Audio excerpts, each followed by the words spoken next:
हमें जब भी कोई काम करवाना होता है तो हमसे कई तरह के दस्तावेज मांगे जाते हैं। ऐसा नहीं कि ये सिर्फ सरकारी कामों के लिए होता है, बल्कि कई बार गैर सरकारी कामों के लिए भी कई तरह के डॉक्यूमेंट्स लगते हैं। जैसे हमारे पास एक दस्तावेज है आधार कार्ड, जिसकी ज़रूरत हमें अलग अलग कामों के लिए पड़ती ही रहती है। बैंक से जुड़े काम हो या पीएफ से जुड़ा काम, अपनी पहचान बतानी हो या सिम कार्ड खरीदना हो, ऐसे ही कई कामों के लिए आधार कार्ड की ज़रूरत पड़ती है।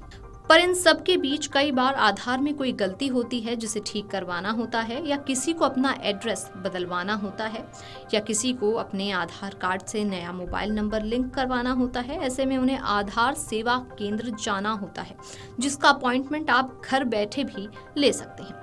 यानी आपको बार बार आधार केंद्र नहीं जाना पड़ता।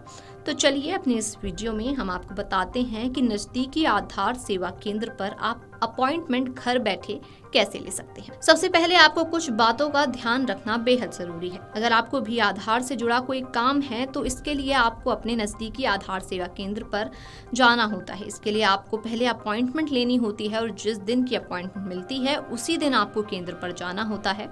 आप अपॉइंटमेंट घर बैठे ले सकते हैं।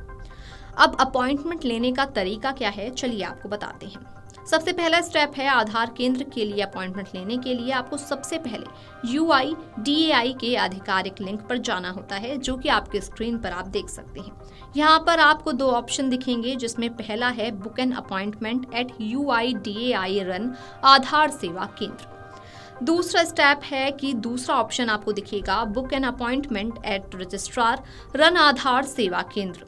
आप जिस ऑप्शन को चाहे वो चुन सकते हैं। इसके बाद आपको प्रोसीड टू बुक अपॉइंटमेंट वाले बटन पर क्लिक कर देना होता है। फिर आपको मोबाइल नंबर OTP या ईमेल OTP में से कोई एक विकल्प चुनना होता है। तीसरा स्टेप, इसके बाद आपको यहाँ पर अपनी कुछ जानकारी भरनी है, जैसे कि नाम, मोबाइल नंबर। फिर स्क्रीन पर दिया हुआ कैप्चा कोड को भी भरें और सेंड OTP वाले बटन पर क्लिक कर दें। अब आपके रजिस्टर्ड मोबाइल नंबर पर एक OTP आएगा, उस OTP को भरें और फिर सबमिट वाले बटन पर क्लिक कर दें। इसके बाद आपको अपॉइंटमेंट मिल जाती है और जिस दिन की अपॉइंटमेंट मिली है उस वक्त आप आधार सेवा केंद्र जा सकते हैं। आपके पास भले ही कई डॉक्यूमेंट्स होंगे जिनकी ज़रूरत आपको अलग अलग कामों के लिए पड़ती होगी, लेकिन आधार कार्ड एक ऐसा डॉक्यूमेंट है जिसकी ज़रूरत लगभग हर एक काम के लिए पड़ती है। जैसे कि अगर आपको किसी होटल में चेक इन करना है तो आपको आधार चाहिए। आपको अगर अपनी पहचान बतानी है तो भी आपको इसकी ज़रूरत पड़ती है। बच्चों के स्कूल में दाखिले से लेकर आपके बैंक से जुड़े अन्य कामों के लिए आधार कार्ड एक बहुत ही इम्पॉर्टेंट डॉक्यूमेंट माना जाता है। Video desk amarujala.com। अगर आप ये वीडियो YouTube पर देख रहे हैं तो हमारे चैनल को सब्सक्राइब कर बेल आइकन दबाएं, और Facebook पर देख रहे हैं तो हमारे पेज को लाइक करें।